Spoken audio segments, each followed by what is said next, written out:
જંબુસર તાલુકામાં બોર્ડ પરીક્ષાનો શાંતિપૂર્ણ પ્રારંભ। જંબુસર તાલુકામાં ધોરણ 10 એસએસસી અને ધોરણ 12 એચએસસી બોર્ડની પરીક્ષાનો આજે શાંતિપૂર્ણ માહોલમાં પ્રારંભ થયો હતો।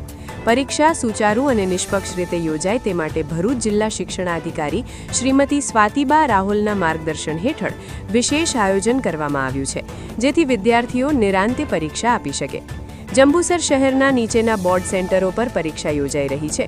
સરસ્વતી વિદ્યા મંદિર, શ્રીમતી એચ.એસ. શાહ હાઈસ્કૂલ, નગરપાલિકા હાઈસ્કૂલ, આદર્શ હાઈસ્કૂલ, મૌલાના મદની હાઈસ્કૂલ, પૂજા વિદ્યા મંદિર નહાર, જૈન હાઈસ્કૂલ અણખી, ગજેરા હાઈસ્કૂલ, આ તમામ સેન્ટરો પર મળી કુલ ધોરણ 10ના 2550 વિદ્યાર્થીઓ, એચએસસી સામાન્ય પ્રવાહના 830 વિદ્યાર્થીઓ તથા વિજ્ઞાન પ્રવાહના 300 વિદ્યાર્થીઓ પરીક્ષા આપી રહ્યા છે। વિદ્યાર્થીઓનો ઉત્સાહ વધારવા માટે તમામ કેન્દ્રો પર મીઠું મોઢું કરાવી અને ફૂલ આપી સ્વાગત કરવામાં આવ્યું હતું।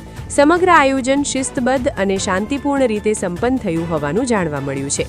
Reporter Rafiq Malek, news today, Jambusar.